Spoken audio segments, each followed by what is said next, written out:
You are listening to the Gritty Podcast, where we talk about all things gritty.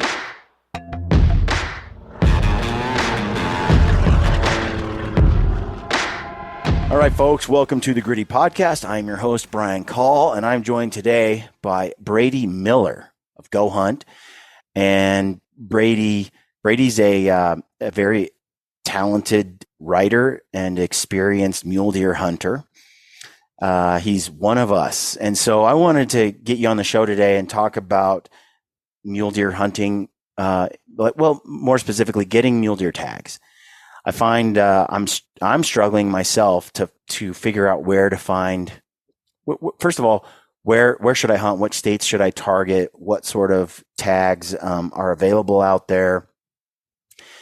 You know, and I don't want to. I'm willing to put some sweat equity into some hunts, but don't necessarily. And I have time. Some other people may not. They might not be fit enough to do some of the stuff that I do. And so they're out there just like, hey, I need a pretty easy road access type hunt. I'm going to bring my dad. He's 65, 70. I'm going to, and they're looking for something else. But regardless, I feel like I'm in a rut with getting tags. I've had certain states that I've sort of targeted year over year and places I've gone. And all of a sudden they changed the tag allocations and the draws and all that from Arizona to Wyoming, Montana, Idaho, Colorado. Everything is shifting under our feet. Mule deer populations seem to be, I don't know about you. I mean, I think you and I both, we had a rough mule deer season this year. Very, very, very rough. And then I saw people like on the Wasatch Front here in Utah just crush it with bows late season. Yep. And I'm like, I didn't see a buck even close to that caliber. People smashing bucks that I've seen them shoot. I don't know how they did it, So, yeah. It's definitely, I think, the biggest thing I can maybe describe it as a changing landscape right now.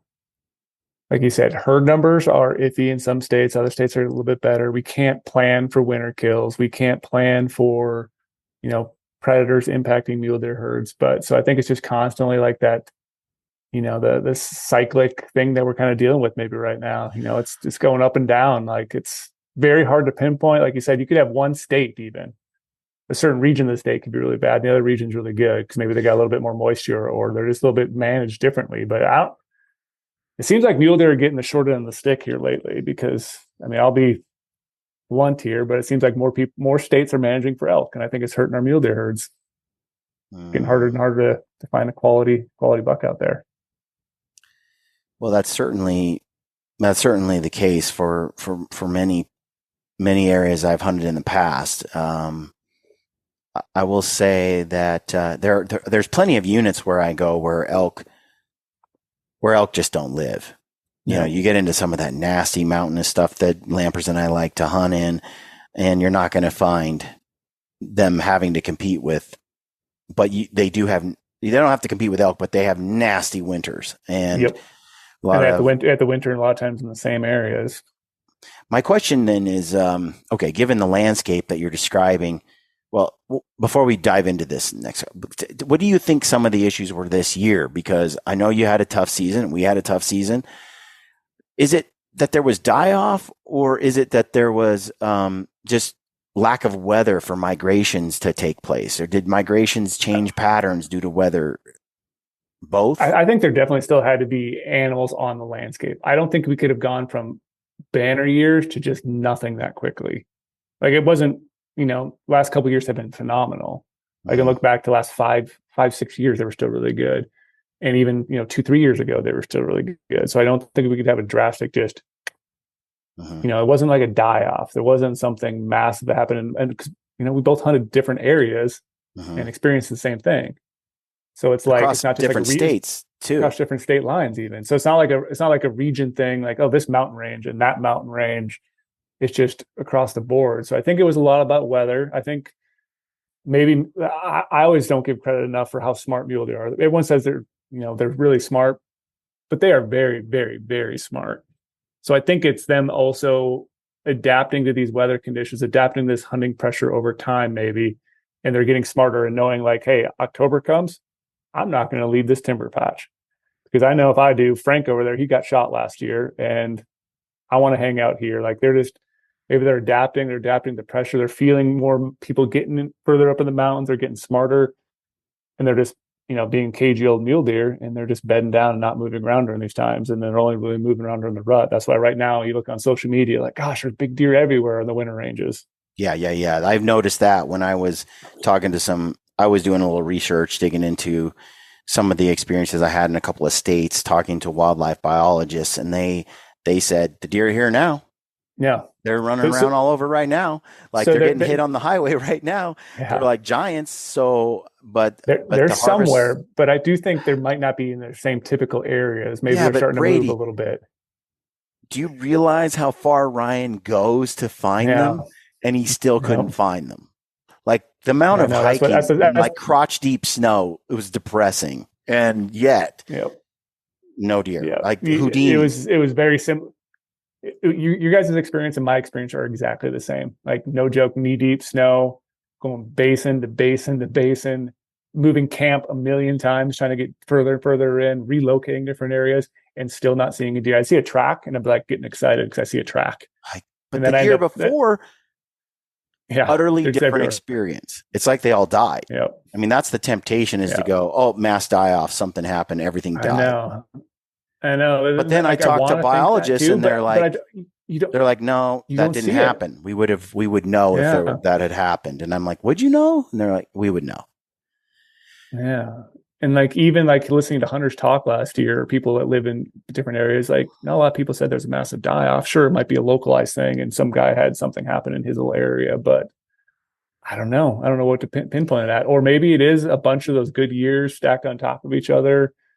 Maybe we as hunters, definitely put a knockdown on some of those older deer, and now they're just trying to rebound. I don't know if that's it either. When I do the math, for me, like on our crew, I've taken like one buck in the last 4 years on this hunt, and then on this hunt, one buck over there. Combined, it's like between multiple states, I usually can get a mule deer. But I'm not getting one every year in that same spot. In fact, it's a 1 out of 4 of us getting a nice buck because I pass. I just pass on a lot. And I think others don't even find them. Yeah. So could it be a combination of gas prices being super high and a lot of people don't want to go out predator hunting as well? So we're getting more predators out in the landscape because people aren't going out hunting mountain lions. They're not going hunting coyotes. These coyotes are nabbing all these fawns the last few years. I don't know. I did see a giant lion right in the heart of that deer herd last year. We're in one of our favorite basins, and I don't know how many he would take out once he moved into that basin, but I wouldn't be. These are small pockets in the middle of nowhere that are sort of a winter range for some of these deer, and I could see a cat. Oh yeah, it could totally mess up everything for your plan for the next year. If a cat just wants to camp there all You're talking 30, 40 deer, in a herd in a certain spot. That's I don't know, man. We could just cough it up as the perfect storm. It's a little combination of drought, a little combination Death of by predators. 1,000 cuts. Yep. Okay, so now that we've cried about this, what's the strategy moving forward? How do what's your strategy? Okay, let's I know you're going to have to balance getting yourself a tag, but also helping other people get a tag too. And that's the hard balance, because I'm the type of person, someone was like, we always know your strategy, Brady, every single year. And why do you give this information out?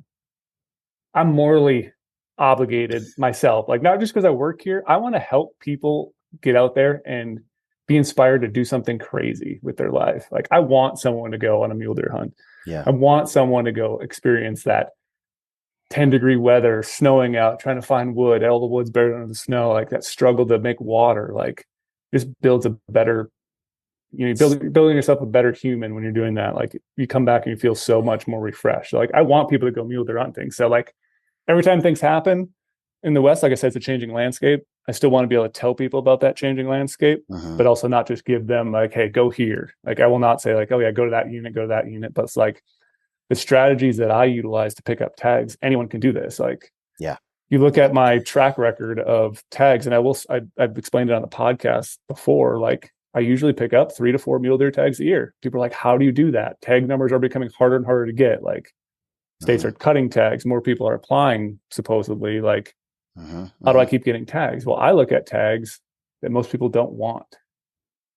I think those, like, everyone's chasing these dream tags. Everyone thinks about West like, hey, everything takes 10, 15 years to draw. I always hear about, the Tonsagant, the Arizona Strip, the Henry Mountains. Like, everyone sees social media of all these people shooting giant deer. Well, most of those giant deer probably shot at limited entry tags with guys who have had a lot of points and willing to just wait their whole life to burn them. Right. I'm not that guy. I only have a short window on this earth, and I want to be able to hunt every single year. I don't want to sit on the bench and watch other people play. I want to be in the game every year. So I pick up tags with very minimum points. I pick up over-the-counter tags. I pick up leftover tags, turn-back tags. I look at all that stuff for my strategy, because someone else who, you could say like, oh yeah, those are easy to draw tags or leftover tags for a reason because there's not many deer. It's going to be a struggle. But I'm still hunting mule deer every year. I'm still learning about mule deer every year. I'm still honing my craft every single year. Well, some guys are just waiting for that dream tag that might take 10 years to draw. But every year I'm picking up at least 2 tags, hopefully 3 or 4, across a wide variety of states, hunting different terrain. So I become better at hunting sagebrush terrain. I'm really good at hunting high alpine terrain. I'm really good at hunting migration areas, winter areas, because I pick up tags all across the West. What sort of, like I was talking to Ryan the other day, and I was talking about a hunt that we were potentially going to go on. And, and I said, look, it's archery, hardhorn muleys. There's a good chance of being able to kill, 170-inch buck, a really kind of nice buck. And Ryan goes, yeah, that just doesn't interest me at all. And I'm like, what do you mean it doesn't? Chasing 170-inch bucks with a bow? And he's like, are there any 190s, 200s? Yep. And look, he's in a different world. When you walk into his garage, you can see why that perhaps doesn't appeal to him. There's going to be people out there at various stages of their hunting journey. And for them, any mule deer with a bow or any mule deer with a rifle is going to be great. And then there's going to be those guys that are more selective. What sort of, on these tags you're getting year over year over year, give me the best case results for you on some of those, on one of those hunts, and sort of your lowest, like in terms of antler and age class and quality of hunt. So there's certain states, I'm not going to name them, where I feel like I could take a pin and throw it on a map and there's going to be a giant deer there. Like, it might not be exactly in that spot, but I feel like if I work hard enough, that's what I think it comes down to. Like, that's what elk hunting, I feel like you can go out there and you can have a great time and it's fun and you might shoot an average animal. Mule deer hunting, if you want to shoot something that's giant, old, mature, you have to put in the sweat equity. You have to work hard for it. So I, a lot of times, figure that into almost all of my hunts. Like, some of these hunts are really easy to draw, but I do feel like all the research I've done looking at what is, what even is in the soil that produces some of these deer. Like, why are some of these deer in Boone and Crockett record books or Pope and Young record books? I'm looking at it based on counties. What is making that such a great area? And can I acquire that tag there? Because, like, it could be easy to draw, and you would assume it's easy to draw. There's only going to be 130, 140-inch mule deer. But are those people who are shooting those younger age class deer just hunting from the road? Are they just hunting from a hotel? Are they not getting out and getting you sold me. You sold me. Tell me what's your biggest buck on the hunt like that? I killed the buck right behind me, 204-inch deer on a 0-point unit. I hate your guts. That is nice. It's a hunt that everyone would just overlook because it's an easy to draw tag. Okay, you can get as a leftover, but there's not a lot of them there. Yeah, sure. But it's a harder to work. And what's your sort of lowest end buck? 3-year-old, 4-year-old buck I killed lower end. Oh yeah, like a 140-inch 3-year-old deer, which I was super stoked on because I still put myself in an area where it was an adventure to me. It was still that snowstorm coming, just a nasty thing. Bucks just, he's get a glimpse of his antler. And to me, that was a trophy deer. That was a buck of a lifetime, even though it was a young deer. Yep. Because I determined those expectations in that unit, because I knew it wasn't a unit where I'm going to find something giant. Yeah, I really want to find something old, but I know what the trophy potential is in that unit. And so for that unit, that's a solid deer. Yeah. And so you always have to take that into account, because like I said, again, bring it back to social media. It looks like everyone kills massive mule deer. Yeah. Everyone kills big, giant non-typicals with their bow, with their rifle. But it's like most units just don't have the capability to even come close to growing that. Well, there's outliers everywhere. Last Sunday, I dropped that film with Livesey and myself. That unit, that area, that tag is a general. It's pretty easy. It's easy. People get it every year. This isn't like, and I would say like the buck that Mark shot, that's a buck to be super proud of. That is not an area where you see stuff like that very often. And when you see one, you better take it. The buck I shot's great too. Especially, getting a double together, all the adventure of the snow, like part of it is just getting out there and challenging yourself. Like you were describing earlier. I want to go every year. I want to experience that every year. And sure, it's not a giant, massive trophy size animal, but for that area, it sure is, especially Mark's buck. And so I see a lot of value in that. People used to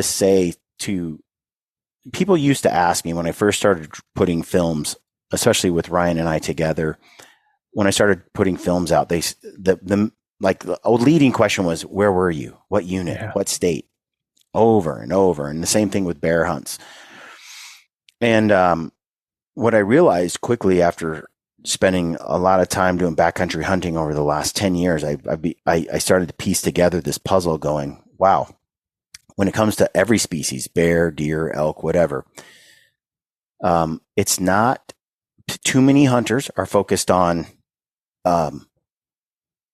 the tag they want to get instead of focused on how to find big critters, how to hunt them, how to kill them. Because that's the harder part. And so there's this focus on, I just need this tag and then I'm home free. And often they'll wait 10 years, 5 years for that tag, 20 years, and then they'll go do it. And then they'll have a subpar experience because they really don't know how to hunt very well. And going back to the 3 or 4 tags a year or multiple hunts a year, and then still finding big deer and big elk, I just know that for a fact. So I started telling people, don't focus on where we're hunting. Try to pick up on how we're hunting. Exactly. Like that's the message I learned from Ryan. I mean, the dude was in Washington, and the dude was killing big stuff in that. Killing big stuff in Washington forever, and elk too, mule deer as well, forever, since long time back. And you look at Ryan and you realize, like I started to realize, you could put Ryan in almost any area and he could find something special and kill it. Now, that's not always because I feel like as I've learned from Ryan, I've even developed that skill set. I'm not as picky about the tag I'm getting. Just give me one and then let me figure it out. The how part is a much bigger part of my game. But even so, we've had the last couple of years, I will say, despite the fact that we had average everyday tags, but we put in 16 days consecutive. This year, we both didn't get a buck in that 16-day window of a hard ass hunting. And so it's not, but again, the biggest thing there, you never gave up. No. Like it could have been just that one next day. You're like, I want to sit back at camp today because we haven't seen anything in 3 days. Absolutely. Why are we going back to that same knob sitting in the wind? Dude, in fact, when we left and we called it quits and we moved on to the next hunt, Ryan turned to me and he goes, Brian, this isn't right. It's not supposed to be like this. This isn't supposed to happen like this. If we put in this many hours and hike this many miles and work this hard, it's not supposed to happen this way. It's supposed to, the miracle is supposed to present itself. Yeah. It just didn't. And I would say for Ryan, the same thing happened on our bear hunt this year with me and you and Pedro and him. Look, I got a great bear on the first day. Pedro got a great bear toward the end. Old crusty thing. You got a great bear. Lampers put in 16 days. And granted, he's a picky man, but he did not get a bear. And he's like, yeah, it's not supposed to be like this. And that happened a couple times this year. And I would argue that Ryan is probably one of the best hunters that I've ever seen. So I look at it and I think to myself, most of the time it does turn out that way. And that's why you have a buck like that 204-inch sitting behind you in the office. And so let's talk about that a little bit then. So there's the strategy of tags to get. So let's start with step one is just how do you go about getting a tag, let alone 3 or 4 every year? Yep. So not to harp on it since I work here, but the easiest way really is using GOHUNT. So like the reason why I'll say it's such a great tool is I used to live in Montana. Lived in Montana for over 11 years. I just hunted out my back door all the time because that's, what all my friends did. That's what we did because we didn't want to travel anywhere. We thought that was the best area possible. But like realizing what I know now with the tools I have now, I would have hunted in some totally different places in Montana. And I've been there recently and the animals are phenomenal. Like I didn't know that because I was so stuck in my ways of, I know where to go. I just hunt out my back door. I know everything in my home state, quote unquote. But there's so much more opportunity out there. And I was just, like I said, stuck in my own ways. So like having GOHUNT now opened the doors for me. And it's like, well, if I lived in Montana again at that spot, I would not hunt anywhere around my hometown. It's a great spot to live. Yeah. It's not a great spot to hunt. Okay. And so like having these tools in front of you, like literally the biggest tool for me, like especially for a new person, I think, is using our filtering 2.0 tool, because like we always get that same question all the time. Where do you start? Where do you start? And like everyone knows my strategy. I talked about it the other day. Like literally this year, all I try to do is pick up mule deer tags. Sure, I might filter in a dream elk hunt or something like that, and maybe get lucky. But like I'm trying to pick up as much mule deer tags as possible. So I want to know where that opportunity is. So I jump into filtering 2.0. I navigate through the states, and I navigate through the states in a way like I've already started researching right now, even though Colorado's app isn't even open or Montana app's not open. Like New Mexico is becoming open pretty soon. Like I'm already starting to research these states before the regulations are even out. That's how early I can start researching. So I have a big plan kind of in place. So like I go like what state I want to go to. So I go filter in 2.0. I'll click on a state. I'll click on mule deer. Now it's going to show me all the units I can hunt mule deer. You'd be like, wow, that's awesome, but it's overwhelming. That's almost the whole state. Like you look at a state, you have units everywhere. Now I can start to narrow those down a little further by manipulating some different criteria that to me is a good criteria. And for you, it could be totally different because maybe you just want opportunity. And I'm looking for, as Lamper say, the old crusties. I just want the biggest and maturest deer ever. So I might manipulate my stuff a little bit differently because of how I hunt than you do. So I might just, work on some trophy potential, even though that's an arbitrary number because, there always could be outliers and big giant deer everywhere, but it's a good baseline. And then I really kind of focus on this like public land and harvest success. I'll sometimes give up some public land percentages and units because I know I could hunt that smaller public really hard because that public I've looked at a map and I know that public land is really, really good. So some people might get scared of hunting a unit that's like 25% public. Okay. So you think, wow, that's 75% private, but okay. The quality of public is so high. So you're in GOHUNT. You open filtering 2.0. You're like, okay, I'm going to analyze the state of Colorado. Yep. You go in there and you say, okay, where can I hunt mule deer? And then, okay, I want to know sort of the trophy potential. Well, what is that? Is there like a button you push for trophy potential? Like, yeah, it sounds pretty complicated, but it's just a little slider. So the slider might start at whatever it is, 140 and go up to like 190. So as you move that slider across, it's going to start eliminating those units that don't really have potential to produce that. Because again, it could come back to soil quality. It's going to come back to management of the state. It's going to come back to all these different factors of why there's probably bigger deer in these areas. And a lot of times, if you do those sliders in a state like Colorado, you're going to get those units that are going to take you 20 years to draw. Yeah. So like to me, cranking that slider to 190 in a state like Colorado, I'll never touch those units in my life. I guarantee you, because I'm not willing to wait that long to draw that tag. That's why my strategy is a little different. I don't really use that trophy potential tool, but it's a nice tool to look at. If you got a pile of points and you want the biggest bull or the biggest buck, and you're like, I'm willing to wait till I'm 65 years old, that's a great tool to use. Okay. But like that's so where do you slide to generally? Like what does that help you? 170, 180 maybe. Okay. Around that number. And I'll always try to move it up and move it down, especially with my point level. And then what's also great too on filtering 2.0, I just jump right down below to a season type. We all know that right now in hunting, again, it's a changing landscape, like I said. If you want to draw a tag and you're only a rifle hunter, you're going to be sitting on the sidelines again and watching people hunt. I think you need to pick up a multi-weapon strategy right now if you want to be a mule deer hunter in the West. You need to be looking at those muzzleloader opportunities. You need to be looking at those archery opportunities and rifle as well. So that's going to open the door to help you pick up more mule deer tags as well, because then you're going to hunt all season. Right. You can pick up an early archery hunt somewhere. You can pick up a muzzleloader hunt in September for mule deer. You can have a rifle hunt in October and November. So right there, you can get a lot more tags in your pocket if you are willing to pick up different weapon types. Yeah. So that's why in that filter, I might select archery, see what all the units are available for archery at that trophy potential. And then I might toss in my points on top of it. If I have 0 points, I just plug in 0. And I might take a slider for draw odds. Like, I want to hunt this year. Show me what I can draw at 0 points as a non-resident for mule deer in whatever state at 100% draw odds. Slide that baby over. It's going to show you options that you can draw this year.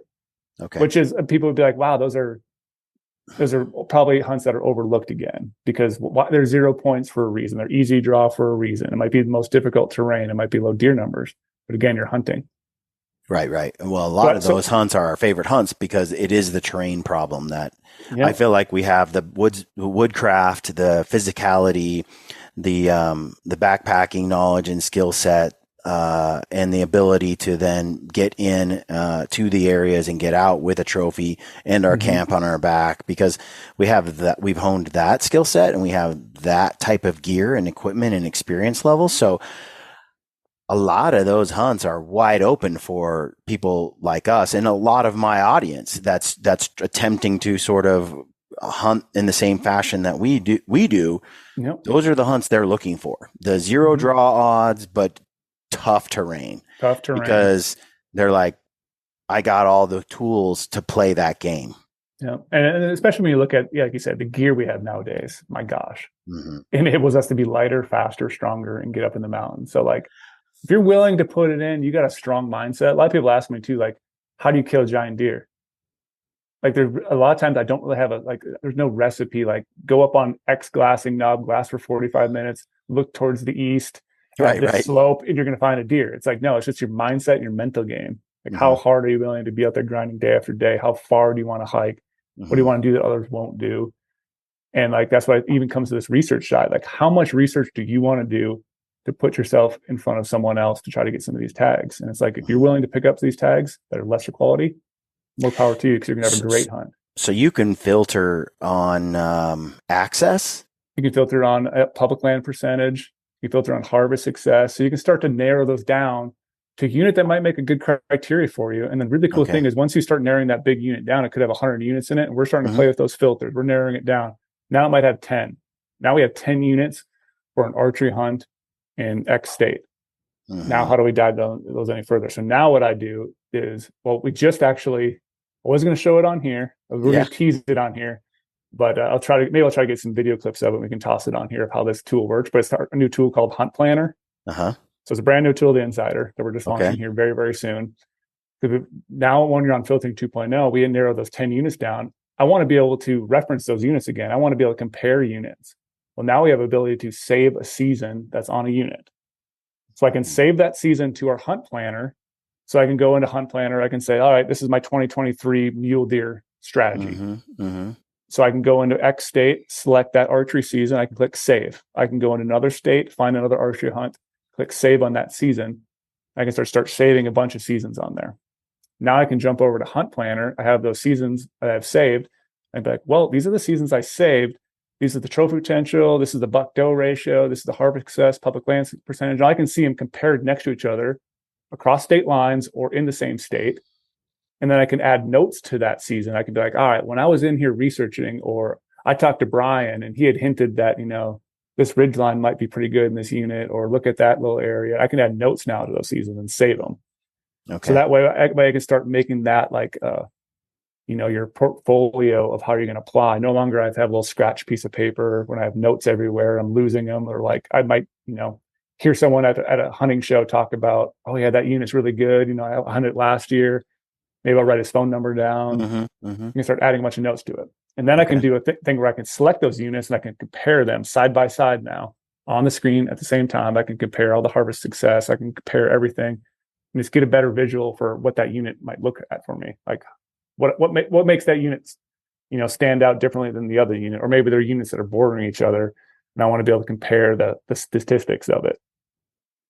So they can like start to kind of plan these folders of your app season. So I use that a lot right now because we have it and it's not quite fully launched yet. I'm trying to work out all the bugs and try to figure it out. But it's a baller tool for especially someone who's new, I think. Like I said, a lot of stuff I might be talking about is very confusing in a sense, because like you're new. You're trying to just pick up a mule deer tag. Like that's why you use these tools and you slowly work through them and kind of play around with them. But like once you're through this stage, it's like I said, I just want to pick up a mule deer tag. I'm going to go to another state. Now we just got done talking about Colorado. Now I'm going to jump into New Mexico, and I might start looking at, what's this New Mexico opportunity about? When is their draw deadline? How does that correlate with everything else I have? Because I don't want to draw too many tags. Right. Maybe I have something else I have planned in the month of October with family, and I want to look at season dates. So I might look at those season days to make sure, okay, so for New Mexico, I have to be looking at a muzzleloader hunt because my late September is booked because I have a Montana elk hunt or something like that. So you can start to play around with how your seasons are going to lie and just figure out, what is in this state that I can draw? What is a state that it might be a dream opportunity because I'll never draw it, but maybe I'll shoot for the stars in this state. And you start to weed through all these different data points and numbers. And then like for me, I look at second choice opportunities because, a lot of times like states like Colorado, I can draw a second choice unit and still gain a point. So I'm still hunting when people are like sitting on the bench. I can still gain a point for the future years and still hunt a lower quality unit, quote unquote, that same year. Okay. So there's a lot of like pros and cons of just like putting that strategy together and trying to like figure out exactly what my plan is going to be. But when I look across the West, like I said, I start diving into every single state. I do that same thing on filtering 2.0. I might jump over to our draw odds page, look at the draw odds, add all my stuff to Hunt Planner. Like all these tools consecutively work together to help me make a plan for how I'm going to put the majority of my tags in my pocket. And it usually works for me because, like I said, there's always dream tags. There's always tags I might just randomly draw. For the most part, each year, I do have a well thought out plan of I'm drawing this year. Next year, I'm drawing that. I'm going to try to pick up a leftover tag here or a turn back tag here because I don't have the points to draw it, but there is those leftover opportunities, or I watch those leftover lists. So how do you keep track of all of those options then? Because you're using, is it through Hunt Planner? Through Hunt Planner now, thing? Yep, through Hunt Planner. Because before it was, I had a big Google Doc started, and I had state by state broken down in a Google Doc. So trying to like add links from GoHunt over there and trying to remember what units I want. But now that I can save units, and I can also just add notes on the season level in Hunt Planner, and I can add just notes anywhere else in Hunt Planner, this kind of makes it a little bit easier. And then I can also take those units and I can rank them. I can sort by different ranks. Like, all of a sudden, unit XZ, I want to put as my number one choice. I can like re-rank that and sort those things. And it's like, that's why that tool is great, because like I said, like it's going to get really confusing for a person like me who's trying to figure out 8 different Western states to go hunt mule deer this year. And I don't care which one I draw a tag in. I have my favorites, but I also try to add a new one every now and then when I can. So the data in there is very current. So if I go in there and I'm like, okay, I'm shopping Arizona now. It's going to have the latest and greatest detail on what's available in Arizona. And we get what's happening, because it seems to be changing like. Oh, it changes all the time. By the hour. Like we're headed to Mexico in a few days, Lampers and I, and to hunt Coues deer. And we actually don't have an Arizona opportunity this year. because things change so fast, and we got left behind. Yep. And that's where I think it's very valuable too, because like you said, things change. And we are, like I said earlier, I'm morally obligated to tell you guys how to get a tag because I want to see you guys have fun. I want to see people have success. And so like, that's why we try to do our best to stay on top of all the rules or regulation changes because we live in this on a daily basis. It would be very bad for me to hide some little information like, hey, Arizona is going to come to a quota system and their tags are going to go sale December 1st at this time. I'm not going to tell everyone on GoHunt because I want to get a tag as well. Right. No, I'm going to tell people. Everyone's like, oh, you probably hide something. I'm like, guys, no, I want you to go hunting because more hunters we get out there. Well, I think it's better for everyone. I think it's a scarcity mindset versus an abundance mindset. Yeah. And if we go through life with a scarcity mindset, we're not going to, as a group, as a community, we're not going to succeed at the greatest level possible. If you liken it to like you live in a town, this I'll make up an example. This town in the middle of nowhere, right? You live in this town, and there's everybody lives in a mobile home, a trailer in this town because it's a new budding town. I don't know, maybe it's a mining town or something. Yep. And there's some guy out there that it's kind of he goes out of his way when someone tries to build a new house, he uses all of his resources and energy to stop them from building a house. He's like, I don't want him to have a house that's bigger than my trailer.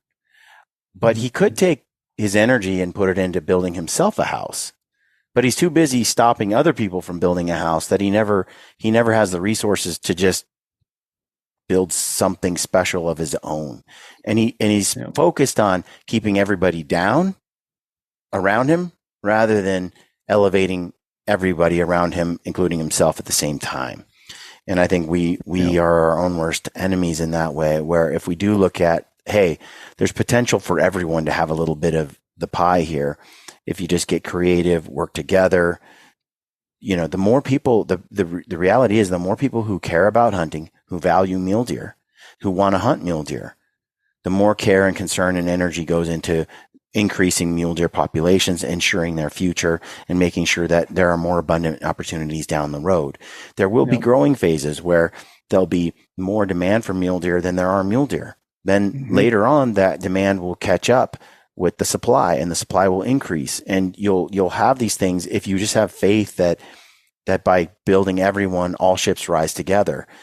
And I just think that abundance mindset is so much more so much less selfish, for one, and so much more optimistic, so much more meaningful. When you go through, and I have plenty of people who hate me because I tell people how to hunt. I inspire people to get outdoors. I get people to go hunt who have never hunted before that are now joining the ranks of us and going out and hunting. And the number of people who hate me, I produced one mule deer hunting film in Arizona. I produced one film in Arizona, one. Well, a javelina and a mule deer. Yep. I did some podcasting about it, but I mean, those numbers aren't astronomical. I produced one film, and people act like I produced a film every year in Arizona for 7 years, and that I just told everybody how to hunt in Arizona. I single-handedly made it so that now Arizona's not having the same opportunities as before. Gosh, I knew that was you. I knew it's all me. I hate to and I'm thinking guys, I don't have that much reach. I don't have that much influence. No. Would that I could have that much, but no, I don't. But still, there are people who will target you and say you're the problem with hunting. Yeah. And I actually believe the opposite, that by sharing and helping others hunt, and by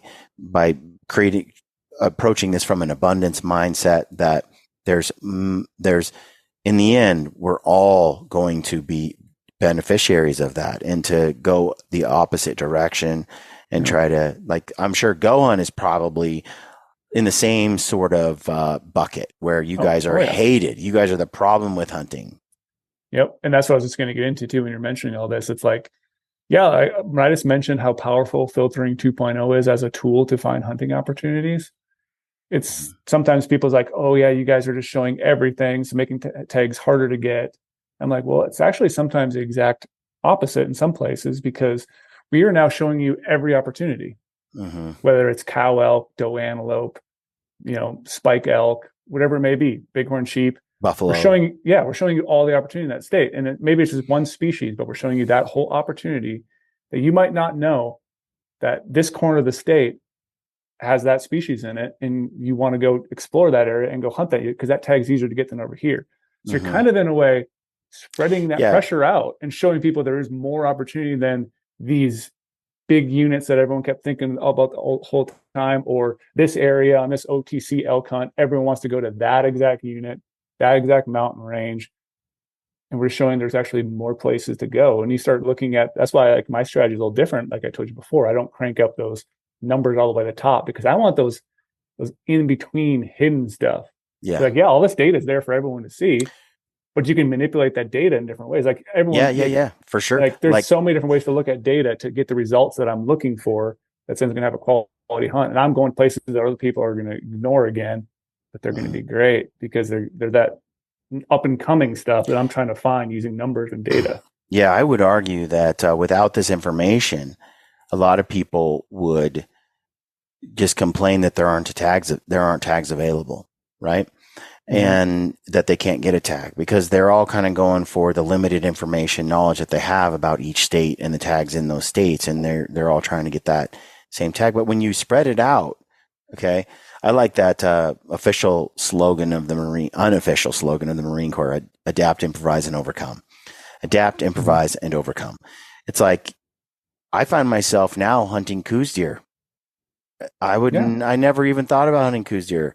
I love hunting coos deer with a bow or a rifle. Like there's something about it that I'm addicted to now. I also like bow hunting javelina. I'd go down there for a week just to bow hunt javelina. It's just fun, especially with kids and my wife and so on. Those are new hunts that came to my knowledge base because of information provided to me. Now it's like, well, maybe I don't need to go on 4 mule deer hunts. I'd like to do a coos over here, 1 mule deer hunt and an elk hunt. Now I'm sort of spreading out my interests to other opportunities that are more available. Now I find myself exploring Mexico, which I would never do, except that I'm adapting, improvising, and overcoming. And I'm like, well, this is actually at a price point where I could swing it for the experience I want to have. And I'm taking the pressure off Arizona as I shift and put the time into Mexico.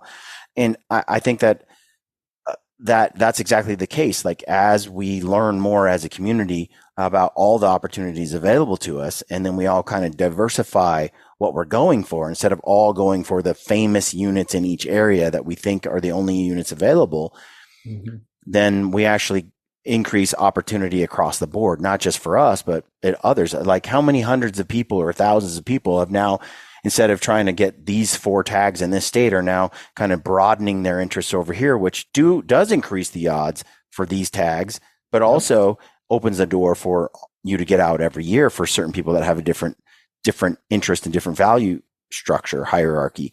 So I agree. I think that knowledge is power. The more we can educate everyone. And again, it takes that abundance mindset to be successful. I don't think you can be successful in business or as a human in anything that you do if you approach everything from a scarcity mindset.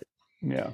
I don't think you want to give it away for free either. I remember when I first launched the Gritty Bowman podcast and I was going to town and doing really well. All of a sudden, it seemed like everybody wanted to start a podcast and do the same thing I had done.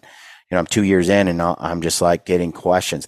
What gear? What headset? What microphones? How are you editing it? Blah, blah, blah. How do you do this? How do you do that? And I freely gave that information away like crazy. And I look back and I'm like, I should have been more careful with some of that. I should have pointed people in the right direction, but told them, learn it yourself. Here's where the tools are. Go get it.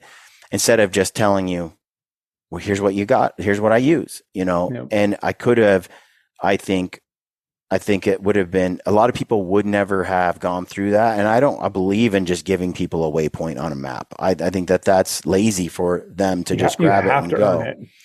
So I'm all for pointing people in the right direction, giving them some inspiration, pointing them to the right tools and the right kind of thought process. But I'm much, much more guarded with the details. I'm not going to give it away anymore. I'm going to give you enough that you can be successful if you put in a little work.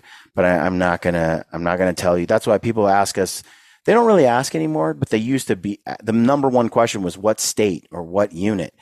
People don't even bother with when they're talking to Gritty. They're like, yeah, they don't tell anybody where they're at. And I think that's how Randy should be. I think that's how Corey should be. I think that's how every hunting show should be.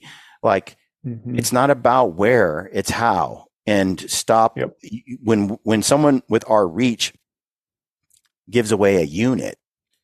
I mean, it can be disastrous for that unit. It can just because you have to think about the local people near there, or the people who have driven there from California for 20 years too. Like, that was their spot, their family camp area. Every year they looked forward to that. That was maybe that's their one hunt, their one vacation time every year, and they found that spot, and then just go and blow it up.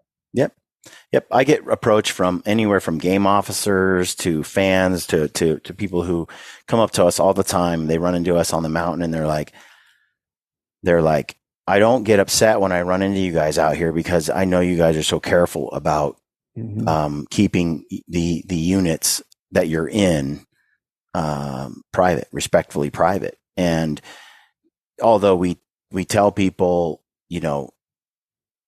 high level details on where do you get a bear tag? Which states have them available every year? How many states can you kill multiple bears in a single year and so forth? We'll share that kind of stuff and we'll say, go start looking, but we're not telling you exactly where, when, all that kind of stuff. We're letting people, kind of do the legwork there. And it has been, I can't understate how important it has been to people we run into and how much they appreciate the fact that we work really hard to keep all of that information confidential. They truly, truly appreciate that we are not out there sharing it. And I think that, like I said, all the film creator, all the people out there that are sharing their hunt should do the same. I just think it's a bad idea. It's like when a mass shooter comes out and takes out. It's like, don't tell the public their name. Yep, exactly. Just keep the name private. I know it's tempting, it's hard, and various news agencies are going to tell you, but I think morally it's wrong to give them that kind of publicity, which is what these maniacs wanted in the first place. I think in some ways similar, like, no, I'm not going to tell you where we're at, but I'm going to inspire you and give you tools and tell you what methods we're using and strategy we're using. And then you find your own spots. It's even a running joke at this office too. Like earlier this year, someone's like, heard I drew a javelina tag in Arizona. And one of the guys is like, where'd you draw a javelina at? And I'm like, I'm not telling you. He's like, it's a javelina. I'm like, I know, but I have my javelina spot. And I really like it.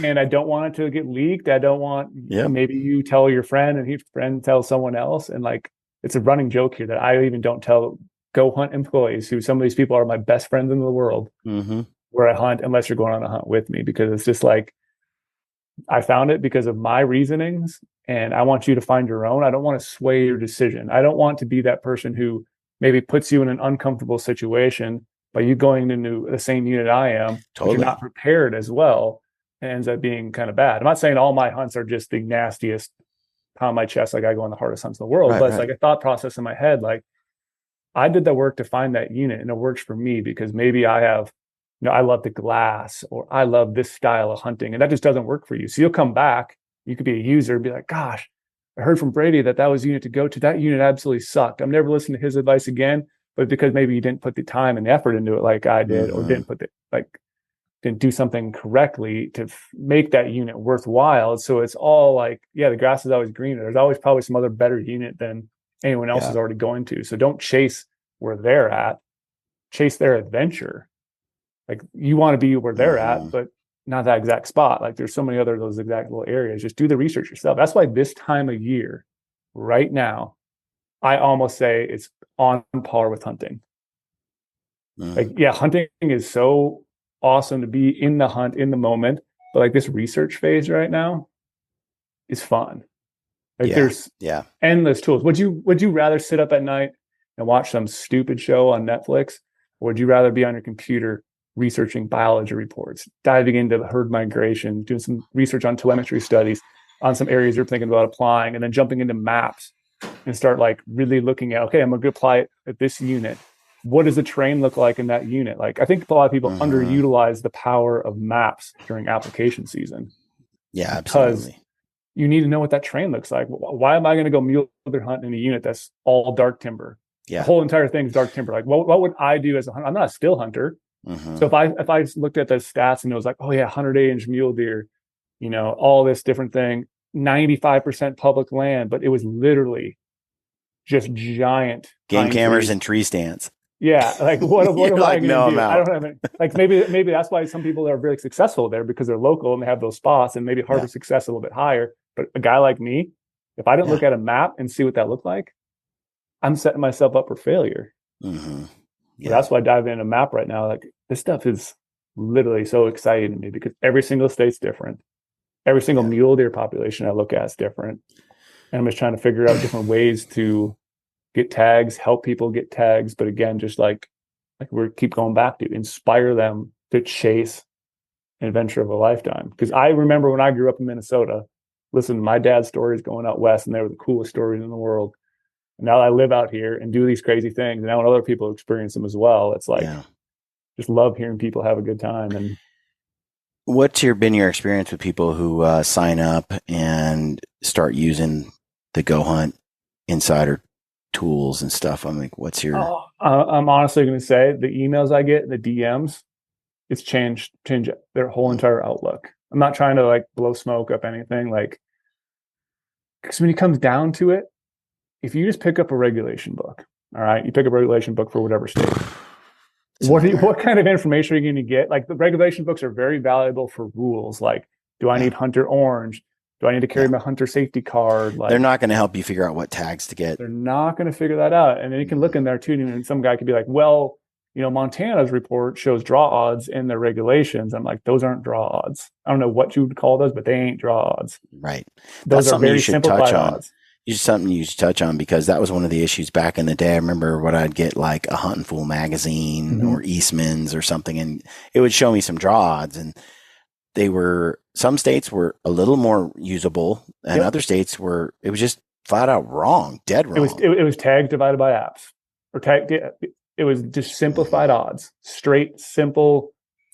And that's weird because, you know, then what about all the points? When people, when there's preference point systems, or when there's just they're not taking bonus into point account systems, or resident versus non-resident tag allocations, they're not taking into any of that stuff in account. So it's like I need to know for sure if, hey, I could get this tag with 2 points every year, or I get this tag with 0 points. I need to know that, not like get some false information on what that looks like.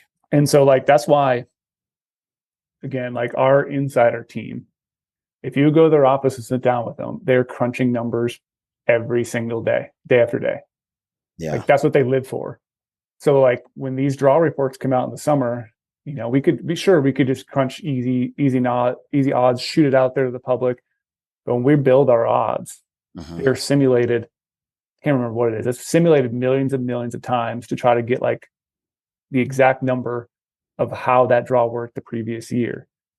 So you're basically taking all sorts of work from the summer until now and release these draw odds, and they're tested again just to make sure all these, you know, weird nuances. We even go through these odds reports from states, and we'll find like little errors the state makes. And sure, we could probably shoot that out there as like, oh yeah, that unit showed it, you know, it drew five people over what it should have drawn. Yeah. We'll then reach out to the state and be like, hey, is that true, or was that an error? Do you guys like fat finger that number? Yeah. Because we don't want to put that odd out there that then skews that odd. So we'll confirm things with the states even and help them get better data, because we want to have the best data possible. And we get the question all the time too, like, do you guys have predictive odds? Which the thing is, we can't do predictive odds. All of our odds are based on exactly what happened the year before. So right now, when you're looking at draw odds, you're seeing what happened last year, the 2022 draw. Yeah. People are like, why can't you do predictive odds? Because this state has cut a bunch of tags. How do you factor that in and be like, well, think about it for a second. If we factor that in and cut all those tags from there and made those draw odds different, we still don't know how many people are going to jump in and apply for that unit. There could be people in a state that they've been applying points for 15 years and they've never actually jumped into the draw. You could have 10 people at 15 points all of a sudden jump into that unit because I see something interesting.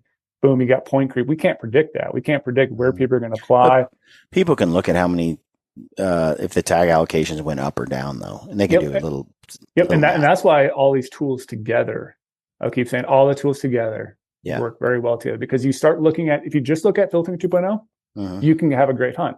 If you look at filtering 2.0 with draw odds, with how many people are drawn out at what point level, you can kind of start predicting where that trend line goes up. Like, you know, it's been trending every year, that unit's been gaining a point, and I have 2 points ahead of that. I might be safe enough to draw that tag, or I'm actually behind the curve. Why am I applying for that unit? Because I have technically zero chance to draw it, because it's going to probably creep up a year.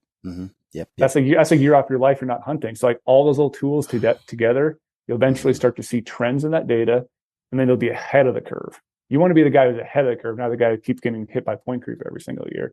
That's why draw odds and having the best accurate draw odds, and we take pride in that. So important. Is very important for the upcoming year.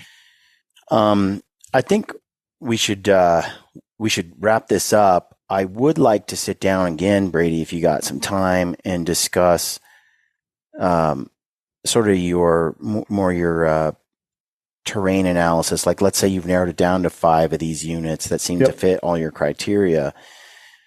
Then kind of your analysis, the next level, when you're actually looking at the maps and going, okay, I'm going to pick this over this because I like the terrain or the vegetation or whatever. It'd be nice to go over that next time. Yeah, because that's a lengthy one as well. And that's, I think, where it gets a little bit more fun. Like that's the real juicy stuff where you like, because this is a lot of the baseline stuff, but the baseline stuff's going to get you there. But you want to take your research to the next level.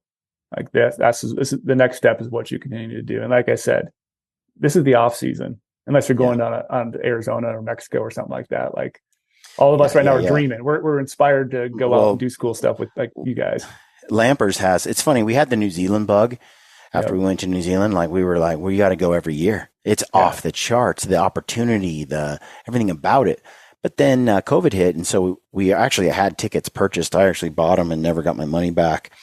From the airlines, like all that stuff just sucked. And so we haven't been back because of the basically all that nonsense that happened. And so, but now after having gone to Alaska, now we have this Alaska bug and the moose bug bad. Like, like it's bad. I feel So all we have been doing, especially Ryan, is researching moose and finding a place to hunt moose. So the off season is the best time ever right now. Like I said, this is such a fun time because you can research. You're not hunting, but you're making yourself more successful right now. Every single hour you spend during the research phase, whether it's units, whether it's maps, whether it's reading articles, reading biology reports, is going to make you more successful later on. I think people underestimate this time of year. Like, I got the points, I'm just going to apply here. I'll draw a tag and go. But it's like, no, this is where you set yourself apart. This is where you make yourself like, hey, we're going to win the Super Bowl, or we're just going to, be that team who doesn't do anything. Like this is the fun time. Gritty and GoHunt are partnered up. If people want to get the GoHunt Insider membership, I believe when they use the code Gritty, it's $150 for the Insider membership, and you'll get Brad, what is it? A $50 gift card? Is it store credit? $50 store credit when you do it. So it'll cost you $100 total. In essence, because you can run that $50 through the GoHunt gear shop and get a little of that money back. So everybody needs new gear every year, so you'll get a little bit of a discount there. It's a great deal. Tell people then, essentially for $100, what are they getting, Brady? You're getting everything under the whole suite of Insider. You're getting draw odds, filtering 2.0. You're getting our Insider only articles, access to that. A lot of those juicy stuff we're talking about, like when I talk about my, strategies of reading biology reports or how I actually get tags, like all that stuff's locked behind the paywall for insiders. Okay. And you get access to GoHunt maps for free as well. web and mobile. We have the mobile app, and then you get access to gear reward points in the gear shop. So 1 point equals $1 in the gear store. Okay. All that stuff you get wrapped up with Insider. It's the complete 365-day tool for I feel like it's absolutely worth the $100. No questions. Every hunter that's serious, you can't, it's hard to justify going without it. I will say this about the maps. The web version is extremely useful for this very stuff that we're talking about with the terrain analysis and so forth. That you guys have put together a really good web version for this sort of preseason analysis type work, and I'm sure we can cover that in the next discussion. But yeah, I mean, you get the whole thing for $100. Check it out, folks. Use the code GRITTY over there. I wouldn't recommend it if I didn't think it was this valuable. It's kind of hard for you and I, as we're sitting here and we're talking about, okay, this is how we would do it, and then also at the same time, hey, go buy this product. But it is just what it is. I do the same thing with gaiters and poles and so forth. Look, I feel like we've done the research. We know what we're talking about. We're not trying to steer you wrong. This is a win-win for everybody. It helps us keep doing what we do, and it helps the fans and the audience win. And it's a great setup. So all ships rise together. Check it out, folks. Use the code GRITTY over at GOHUNT for that Insider membership, and start scouting. And Brady, let's sit down in a day or two and let's talk about that next step in the analysis after. Yeah. I think that'll be highly beneficial for the audience as well. Now's the time to get those tags. I mean, applications have already begun for some, and the other ones are going to roll out here really soon. So getting that strategy for 2023 dialed right now. You don't want to watch Netflix, folks. You want to do all your scouting and planning now. So, yep. All right, Brady. Thanks, brother. Don't go anywhere. I'm going to end this podcast. I have a couple more questions for you, but folks, this is it for you. We'll catch you later. Thanks for tuning in. Stay gritty.